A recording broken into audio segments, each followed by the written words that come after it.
Hi friends, how are you guys today? I hope you are having an amazing day so far. If you are not having an amazing day, I really hope that your day gets better from here on out.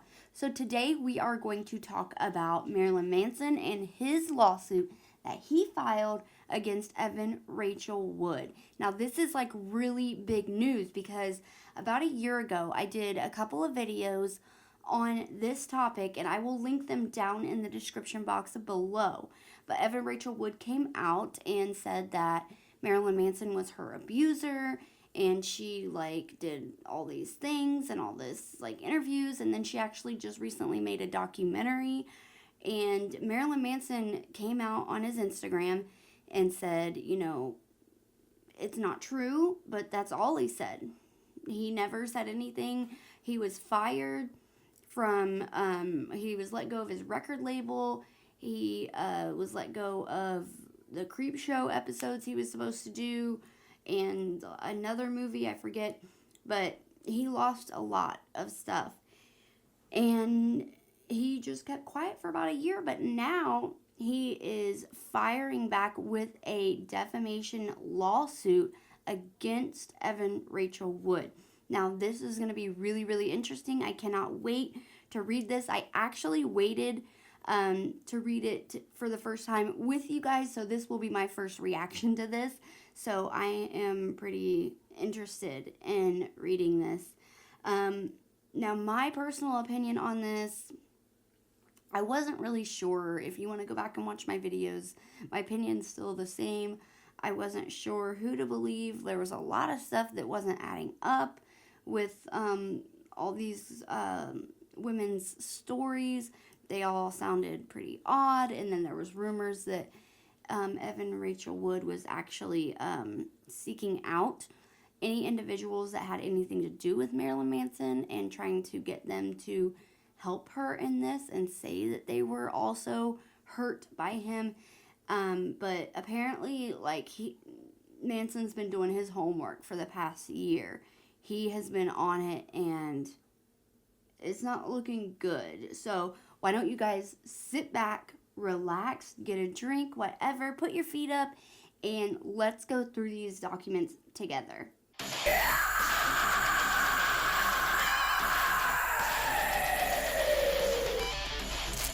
Okay guys, so let's go ahead and just jump right into it. Now, as always, this is the very first page right here. In the top left, we have all the attorneys and lawyers' names and information. At the bottom left, we have Brian Warner, professionally known as Marilyn Manson. He is the plaintiff, and he is suing Evan Rachel Wood and Ashley Gore, aka Ilma Gore. Now, if you guys have seen my previous videos, or even if you haven't, the Ilma Gore and her relationship with Evan Rachel Wood didn't really come out a lot until after I covered this subject. So I'm going to link another YouTuber's channel in the description box down below. Her name is Colonel Kurtz, and she is a great YouTuber. She's really good investigative research, and she has covered this subject in great detail. She's interviewed several people that knows Manson, his former employees, several people, former girlfriend, assistant, and she has just dug the deepest into this subject, probably than anybody else I've ever seen. So I am going to list her description, her link down below in the description box. And I suggest you go check her videos out. Probably anything you want to know about this entire situation, she has probably already covered it. But so Ilma Gore is in relation with Evan Rachel Wood, and he is suing both of them for defamation because the word around the campfire is it was all Ilma Gore's idea.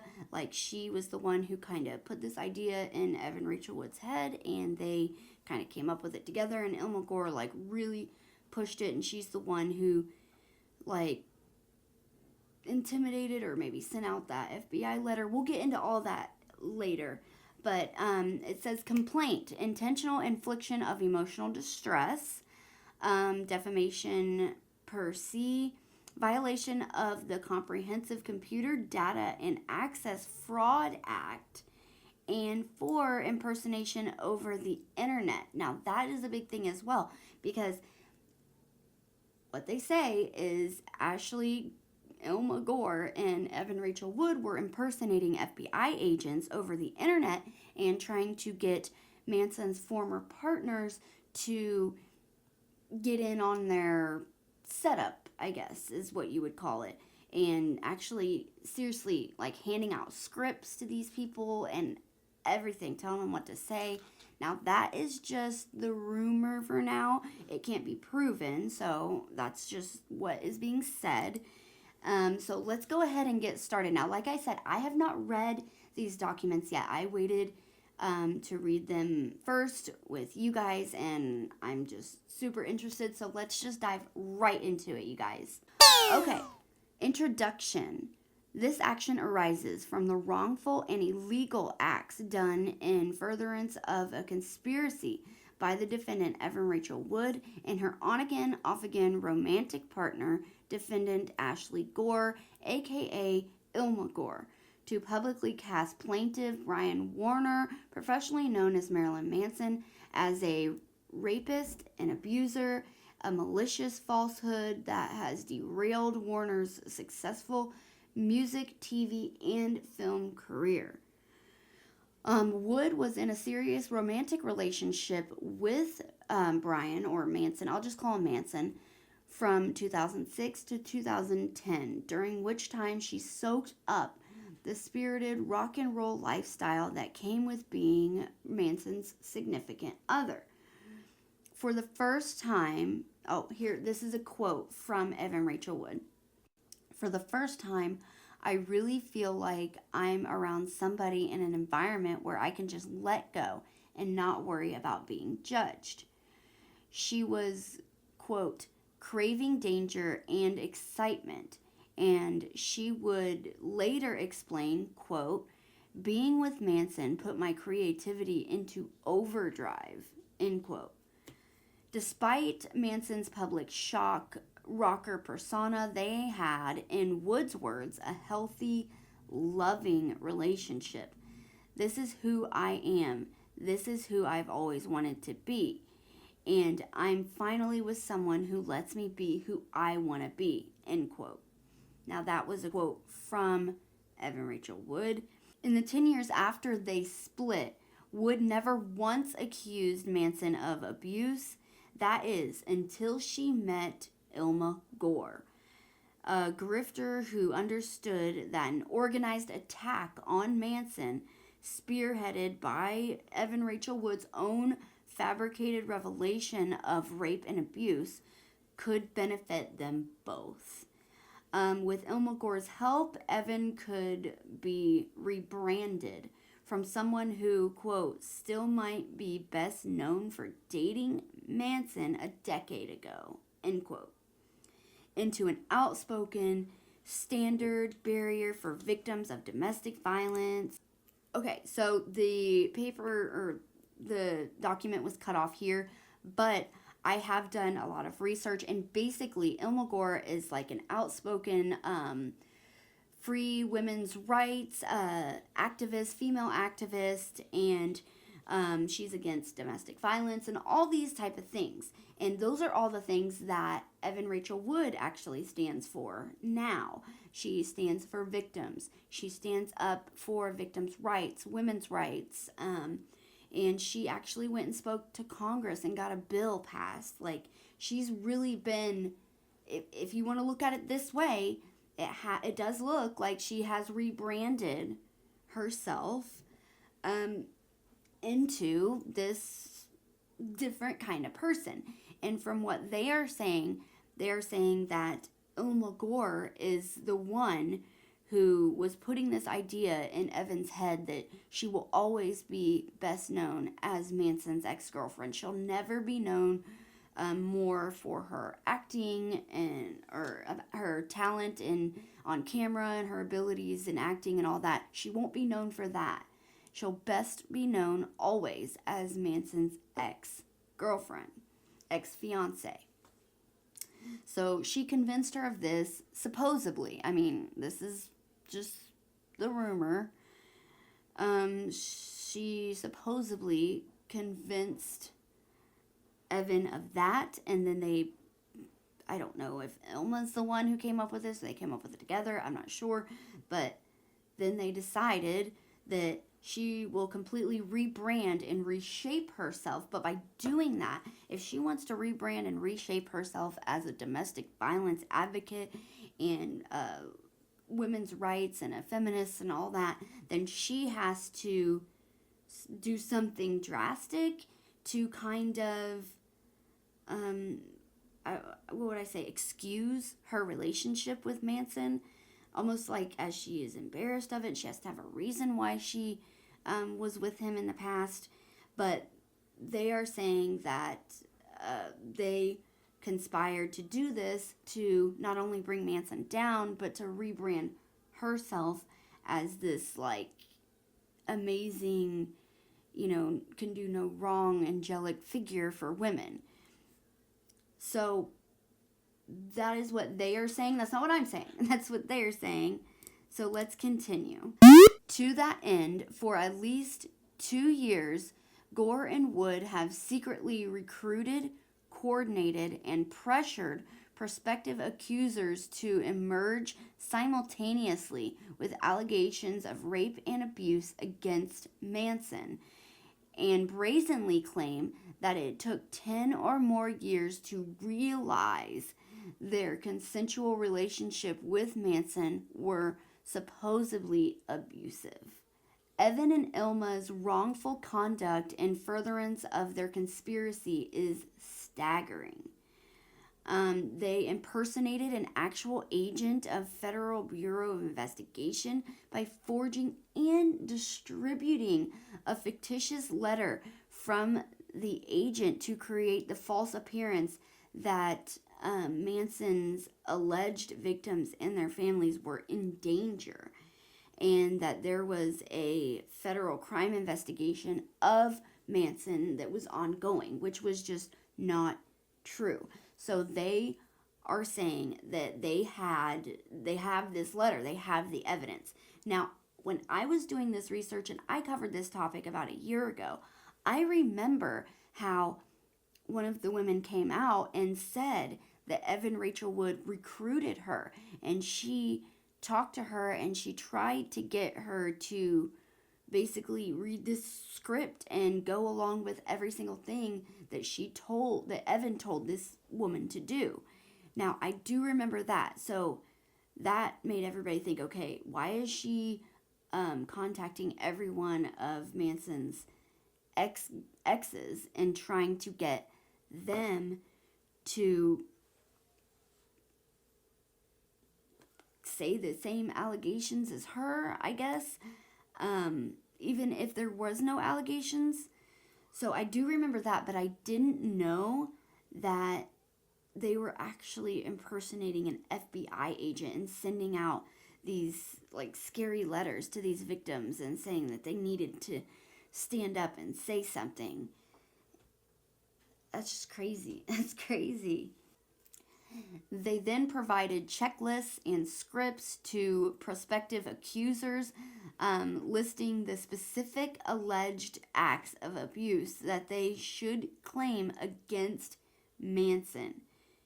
And they made knowingly false statements to prospective accusers, which have since been repeated by those accusers in court filings, including the defamatory claim that Manson filmed the sexual assault of a minor. Additionally, in furtherance with their conspiracy, Gore solicited Manson's personal information, including his logins and his passwords. She got them from former employees who were actually entrusted with that information, and she then hacked Manson's computers, his phones, his email accounts, and his social media accounts, and then created fictitious email accounts to manufacture purported evidence that Manson was emailing illicit pornography and swatted Manson just a few days after Evan Rachel Wood suddenly appeared all over in the media. In order to draw further unwanted attention to Manson and to the false allegations Evan and Ilma conspired to have made against him. Okay, so they're saying that not only did these two women come up with all of these false allegations against Manson, but they also hacked into his computers and phone, email accounts, and all that, and then made fictitious emails, and then sent all of these illicit pornography to other people, which then got him swatted. They swatted him, and just days after, Evan appeared all over the media, which seems a little odd to me. It's been how many years? I mean, all this time, and it's just a coincidence that right after Evan is all over the media for saying that Marilyn Manson is the one who did this to her, she's all over the media, and then all of a sudden he gets swatted. You guys remember when they were saying search found all this stuff found in Manson's house from the search? There wasn't a search. It wasn't a search. They swatted him. So they're saying that these two women also are responsible for getting him swatted as well. It says the wrongful conduct alleged herein has been invasive, harassing, defamatory, and otherwise injurious to Manson and his career, personal life, and well-being. Accordingly, Manson has brought this action seeking general, special, and punitive damages against Wood and Gore in the amount to be determined at trial, at an injunction preventing their future wrongful conduct.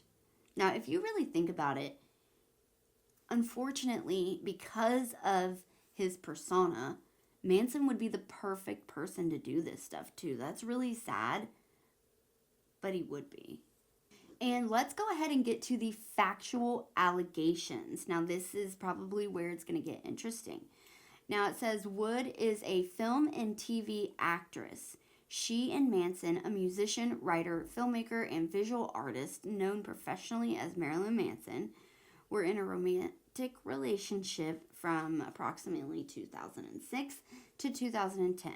They were engaged to be married in 2010. In 2016, while promoting the HBO show Westworld, Evan told Rolling Stone, a magazine, that she had been sexually harmed by a man twice. Once was by a significant other while they were together, and the other was a completely separate occasion by an owner of a bar. Separate guy, separate everything. She did not name any of her alleged rapists. In 2016, Wood became friendly with Ilma Gore, a visual artist with a history of trying to get attention by carrying out audacious publicity stunts. Wood and Gore have been romantic partners since approximately 2019. Upon information and belief, sometime between 2016 and 2019, Wood told Gore that she was harmed by a significant other, not Manson. But Evan had not and would not publicly accuse this person. In February 2018 and then again in April 2019, Evan gave sworn testimony before the U.S. Congress and the California State Senate in support of the proposed legislation with which she and the Phoenix Act were affiliated. She testified that she had been harmed by men once by a significant other and another attacker after hours at a bar, but she did not name their names. Now, it was around this time where Evan and Gore conspired about how Evan and others could accuse Manson of that abuse. Days before her testimony in the California State Senate, Evan incorporated the Phoenix Act. She serves as its CEO, CFO, and corporate secretary, Gore has been employed by the Phoenix Acts since approximately 2019. Since at least 2019, Ilma Gore has been mired in significant financial troubles. For example, her family members have presented evidence that Ilma committed crimes of identity theft by opening credit cards and accounts in the names of her twin sister and deceased mother, and borrowed money from an elderly family member under false pretenses, claiming that it was to, quote, assist, well, there's no quote, it was to assist with the purchase of a house, which Ilma never carried out. Ilma wrote in a notebook left with her family that her goal of being involved with the Phoenix Act was to, quote, make money. That's nice. Actually, it says it right here. Look on this next page. It says to protect, to make money doing that. Well, I guess at least it says to protect. I mean, I don't know. Or does that say protest? I don't know. Anyway, the Phoenix Act engages in fundraising, including through multiple listings on crowdfunding website GoFundMe, where people can donate to the Phoenix Act. At least one such GoFundMe page for the Phoenix Act stated that its goal was to raise $250,000. The Phoenix Act and those acting on its behalf regularly advertise and promote it as being affiliated with Evan Rachel Wood, including in connection with its fundraising as well.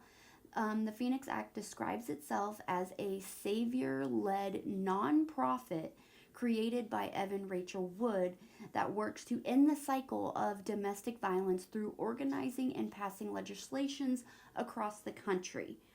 Underline added.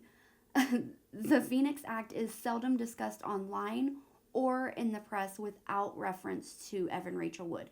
Almost every time I've ever heard it in the media or read about it, it always says something about Evan Rachel Wood. It's literally like her bill. So it's always related to her. In 2019, Evan and Ilma Gore began secretly working on a, quote, documentary film project to chronicle Wood's activities on behalf of the Phoenix Act. So in summer of 2020, when HBO officially signed onto the project, Evan had never publicly alleged that Manson was her abuser. However, just weeks later in September 2020, Evan decided for the first time that she would accuse Manson of abuse. Interesting. Wonder what else is in here. I'm kind of curious. On February 1st, 2021, I remember that day because I was literally already doing research about Evan Rachel Wood and Marilyn Manson and her, like, everybody thinking it was Manson that she was talking about, but she never really said it was him, and I was already doing all this research, and then I was getting ready to film that morning when she came out and said it was him. On February 1st, 2021, after months of conspiring with Ilma Gore on how to use Evan Rachel Wood's celebrity status to recruit other women and coordinate their stories, Evan posted on her Instagram page the false claims that Manson had abused her. The same day, several other women assisted and coordinated by Evan and Ilma sought social media attention with remarkably similar public abuse allegations against Manson. Those claims, like Evan's, were false. First I want to say that a lot of times when a perpetrator or a domestic abuser has his own, like, way of doing things, his own MO. So if he has more than one victim, it's likely that they will have similar stories because, like, perpetrators usually have an MO in the way they like to do things. So if they have more than one victim, they'll probably have similar stories. But with Manson's accusers, they all had, like, exact word for word abuse it really sounded odd to me. It kind of sounded rehearsed. I really wasn't sure. I just felt something wasn't right in my gut, and that's why I decided to do more research. But it says this deluge of allegations against Warner Manson brought renewed attention to the Phoenix Act and Evan Rachel Wood, and in doing so, provided more manufactured content for the HBO project. Its director, Amy Berg, confirmed this fact in an interview with Variety, stating that, quote, naming Manson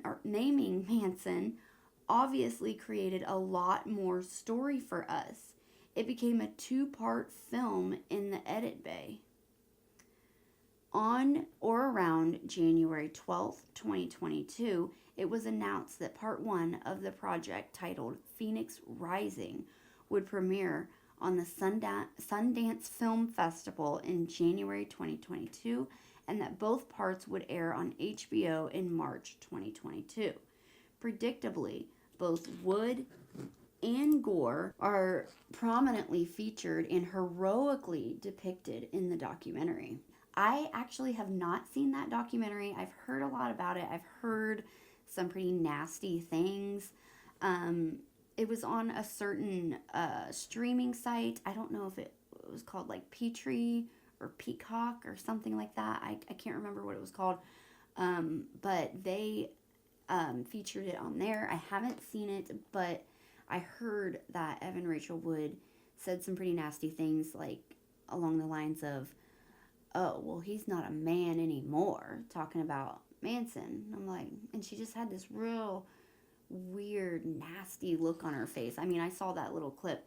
It just didn't feel right. I don't know. I don't know. Something doesn't sit right. I don't know. But that's just my opinion. You know, I would love to hear your guys' opinions as well. But let's keep going here. It says, just as Evan had intended, her public allegations against Manson would be seen to corroborate her prior statements and testimony that she had been abused by one significant other, and in turn, the public allegations by several other women would be sent to corroborate Evan's allegations. She also hoped to absolve her reputation for having a wild past and her embarrassment for having been in a serious long-term relationship with Marilyn Manson. As explained in more detail below, the timing and overlapping substance of the public accusations against Manson was no coincidence at all, but rather the product of a wrongful conspiracy by Evan and Ilma to organize, coordinate, and promulgate false allegations about Manson. From approximately 2019 to the present, Evan and Ilma have conspired to recruit, coordinate, and pressure people to claim that they were abused by Manson and that it took 10 or more years to realize this. In furtherance of this wrongful conspiracy and in order to enrich herself and benefit Wood and Gore, benefit Evan, Ilma committed a number of illegal acts.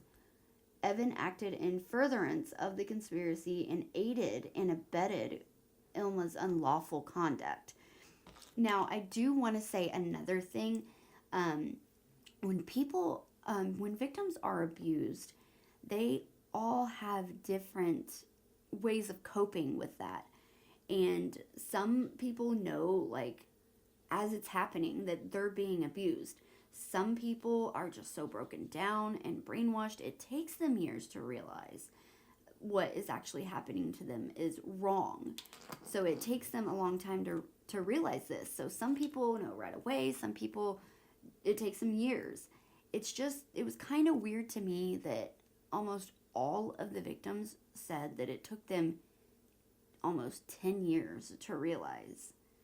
I'm like, so each one of them, it took them almost the same amount of time to realize they were being abused. Like, it just didn't, that part didn't sit right with me either. But Evan and Ilma have derailed Manson's career. Evan acknowledged as much in Phoenix Rising when she stated in the film itself, which debuted long after her and Ilma's orchestrated attack on Manson began. Quote, isn't about revenge or like he's a monster and like he needs to be punished and destroyed. He's already destroyed, end quote. Okay, Wood and Gore recruit, coordinate, and pressure prospective accusers to make false accusations against Manson. Gore used the Phoenix Act in connection with the film project to recruit, coordinate, and pressure women who had been linked to Manson to make false accusations of abuse against him. Ilma did this with Evan's assistance and acquiescence.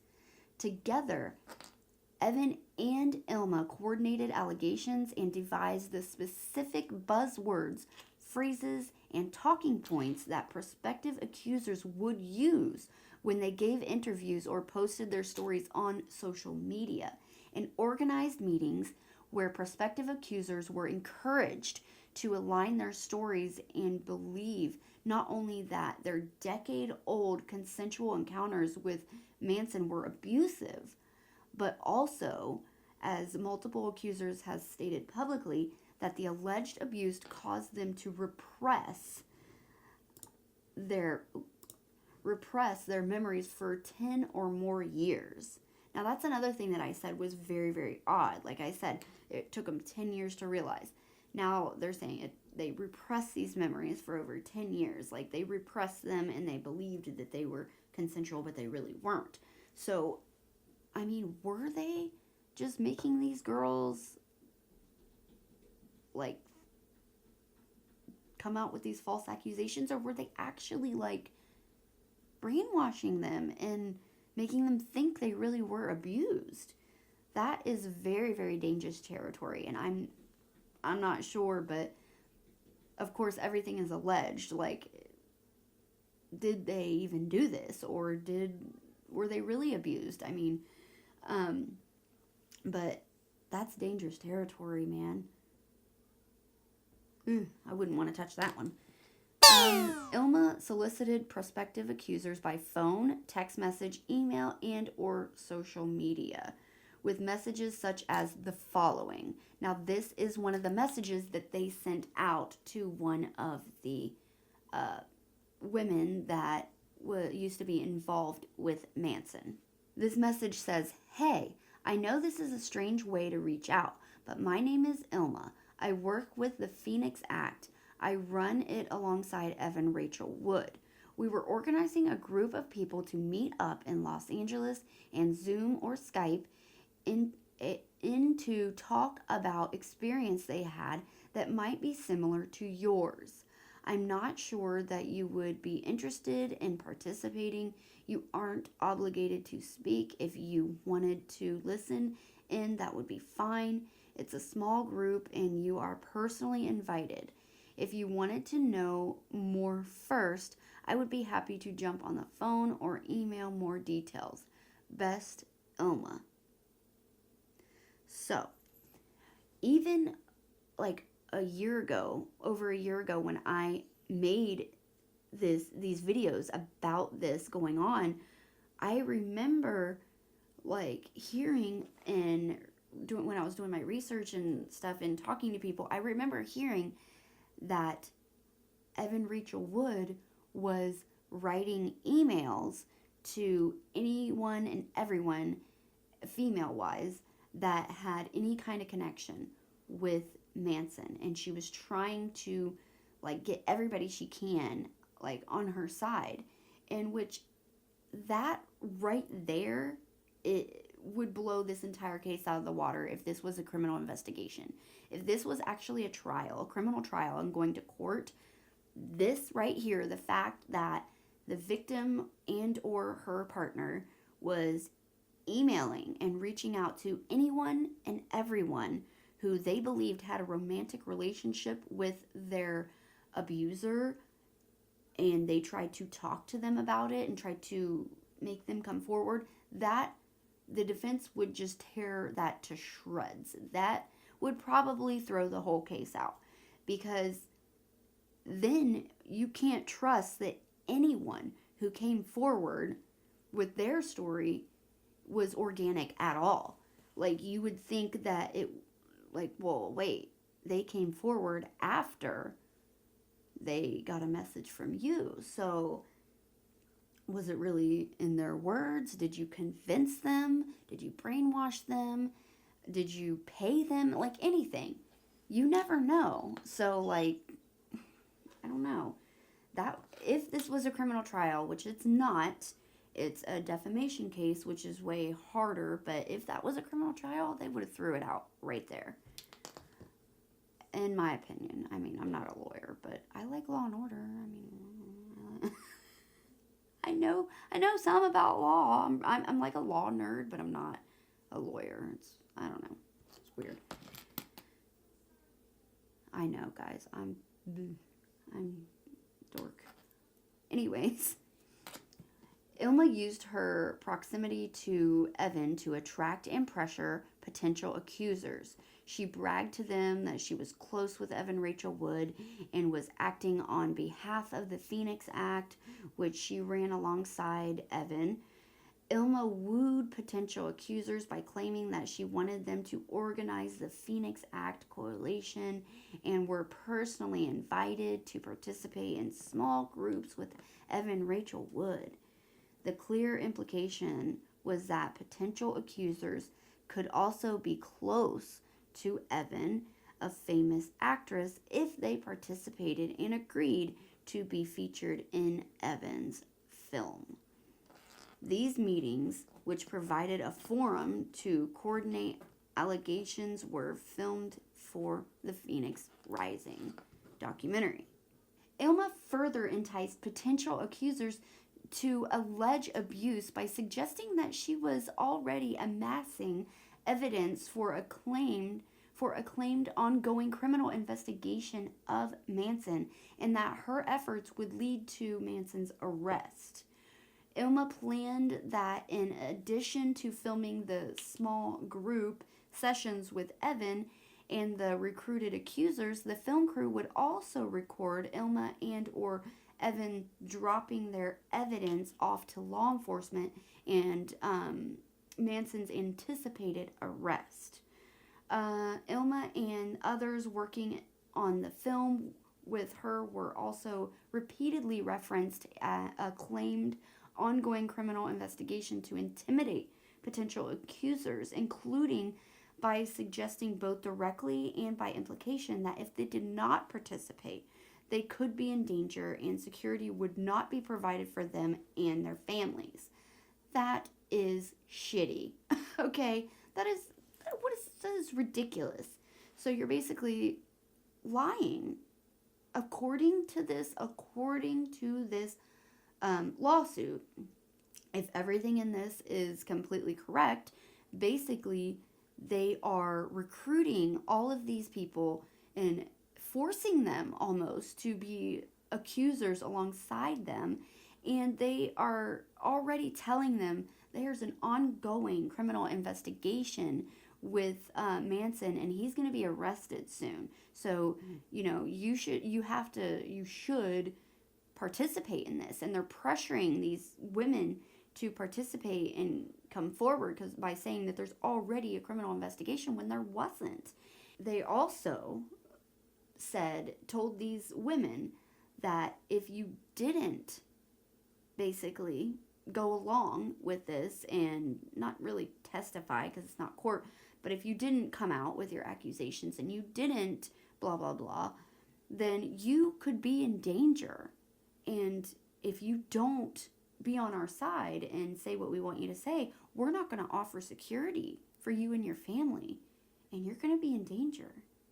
So you better just, you should just say what we want you to say, because with or without it, you're going to be in danger, and we're only going to offer you protection if you say what we want you to say.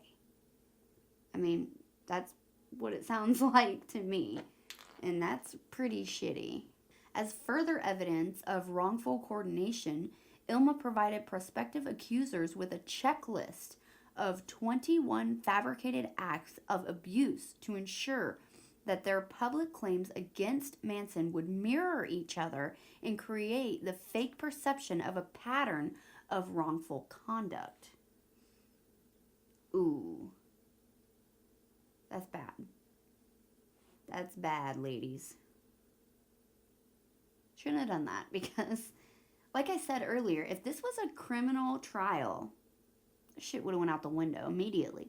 Especially if one of these accusers were to flip on these women and give them the checklist. And on that checklist, it had everything like the sleep deprivation, starvation, keeping you locked up, biting, keeping you tied up in a closet, beating you, all that kind of stuff. So if all these women had a checklist like that and had to say all the same stuff to make it look like an MO, a pattern of conduct, then, and one of these women turned in that checklist, ouch. A copy of that checklist is attached. Oh shit. Like I said, I haven't read this yet. A copy of that checklist is attached hereto as attachment B. Oh, you guys, I can't wait to read it. The public allegations since made against Manson are not only strikingly similar to each other, but also nearly identical to the recruiting checklist. Evan Wood admitted in part 1 of Phoenix Rising that many of these other women's allegations were almost word for word my story, end quote. No wonder why. That's funny, a lawyer would write like that. Well, no wonder. As further evidence of coordination upon information and belief, Gore provided, Ilma Gore provided and or edited scripts for one or more of the recruited accusers to read from in describing their alleged abuse by Manson in media interviews. An example of one such script is attached here too as attachment C. Wow. That's going to be interesting. In addition to prompting specific allegations with checklists, Ilma and Wood's assistants and or acquiescence encouraged prospective accusers to fabricate, change, embellish, and exaggerate their stories, including to make up that they had been arred by Manson, trafficked by Manson, and were too scared to speak out. Indeed, Evan and Ilma convinced prospective accusers that their failures to allege of abuse over the past 10 plus years was not because no abuse occurred, but instead because abuse caused people to, quote, repress their memories. Multiple accusers have publicly admitted that until their meetings with Ilma and Wood, they had no memory of abuse, that these meetings, quote, unlocked new memories, end quote, and that they, quote, learned from other participants, end quote. In Evan and Ilma's groups, things they would later accuse Manson of. Some women who Evan and Ilma contacted refused to participate because what they were being asked to say was not true. To the contrary, a number of Manson's romantic partners, including some recruited by Evan and Ilma, have come forward to say that the allegations did not match their experience with him. Greta Aurora, who was recruited by Ilma but refused to participate in the coordinated attack, has stated publicly that she was still depicted falsely as a victim in a lawsuit filed by Ilma, associated, and Manson's former assistant, Ashley Walters. Ashley Walters, my God, we got to do a whole video on that woman.